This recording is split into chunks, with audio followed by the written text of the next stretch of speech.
Greetings and welcome to Sake Industry News, the twice-monthly email-based publication that keeps you informed and educated about recent news and tech topics from inside the sake industry in Japan. In each video, we present a topic or so from a past newsletter, and be sure to stick around for the end, where we provide you with a link for a discount when you subscribe to Sake Industry News. Today we have a story from Sake Industry News number 62 that demystifies sake yeast nomenclature and makes it easy for you to follow the source of aromatics in sake. Let's dive right in. Designer yeasts. Things have gotten so complicated these days. Sake yeast used to be so simple. Back in the day, we rarely heard about anything but a handful of yeast varieties.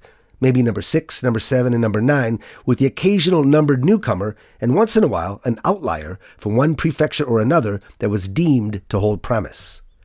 Now, there are so many out there, with important yet subtle differences between them, that yeast has become a confusing subject to us mere mortals, and likely to the gods of sake too. However, learning the basics of yeast nomenclature is a worthwhile endeavor in this era in which so much good sake is easily available.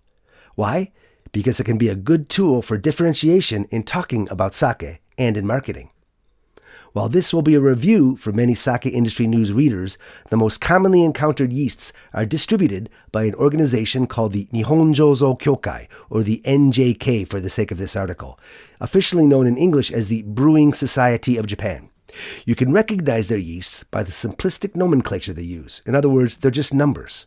The most commonly seen ones are number 6, number 7, number 9, number 14, and number 1801, although there are a few more than that. Note the 01 after those numbers just indicates a low foaming version of the same yeast. But note too that the NJK does not have a monopoly on yeasts, even if they are the most prolific and visible source of them. Many, if not most prefectures, have several yeast strains independently developed for use by their breweries, and there are private companies like Meiri Shirui that have their own iconic lines as well. Furthermore, many breweries have their own proprietary yeasts too.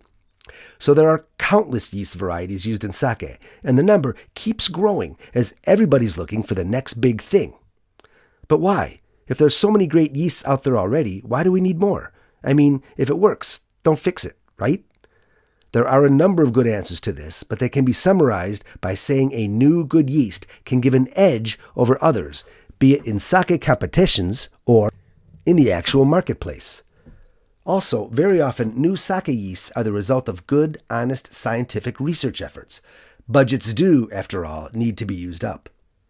Yet another obfuscation related to sake yeast is nomenclature. For example, number 9 was isolated in Kumamoto Prefecture and then made its way to the aforementioned NJK, which distributes most of what is out there these days. But, with the right connections, one can still get it from the company in Kumamoto. But then it's known as Kumamoto Kobo, of which there are two versions, KA1 and KA4. And then there's the foamless version, number 901. So, number 9, KA1, KA4, and 901 are all very, very closely related. One more example is yeast number 14, which was isolated in the Kanazawa tax office in Ishikawa Prefecture, then gifted to the NJK.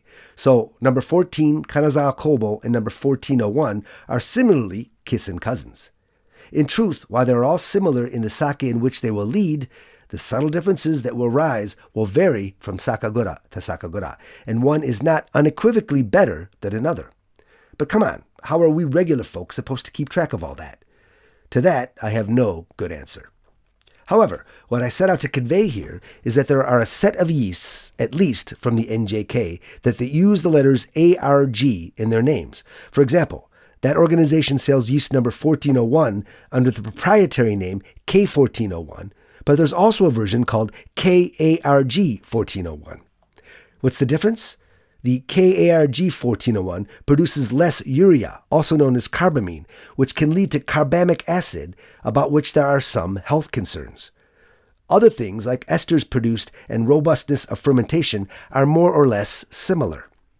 And what's truly interesting is that Such yeasts and others like them are not created through anything like genetic modification, but through good old labor-intensive efforts by painstakingly going through hundreds of millions of yeast cells and finding a few that produce significantly less of the undesirable compound, then isolating those yeast cells and making a whole army of them so as to distribute it as a pure strain. And that's how it's done. Obviously, scientific methods exist to sort through them all, but still, it must be a hassle. On a slight tangent, many of the highly aromatic yeasts commonly found in modern sake are isolated in the same way. The aromas like apple, licorice, and tropical fruit found in sake made with these modern yeasts come from an ester called ethyl caproate, and the yeast cells that create that compound are resistant to an antibiotic called cerulinin. So just dump a bunch of that stuff into a petri dish, and if the yeast lives through that, it holds potential for creating aromatic sake. While obviously it's not quite that simple, my point is that there are methods to simplify such processes.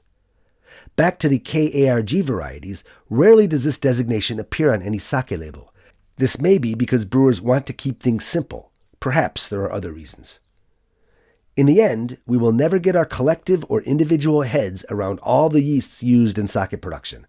But still, especially for those of us working with sake and looking for an edge or perhaps a story to sell one sake over another, learning about yeast variations is worth the pursuit, even if we feel it's ultimately an exercise in futility. If you enjoyed today's story, be sure to subscribe to Sake Industry News, and twice a month you'll receive fresh news from the sake industry in Japan and one technical, historical, or cultural anecdote as well. Go to the URL shown here to subscribe. Only $100 a year for 2 issues a month, or $10 a month if you prefer to go that route, and both options give you access to all back issues. Still not sure? You've got nothing to lose because your first 2 issues are free, and you can cancel after them with no charge whatsoever. Also, you can use the link shown here and in the notes below for a 20% discount for your entire first year. Sake Industry News. Know more, appreciate more.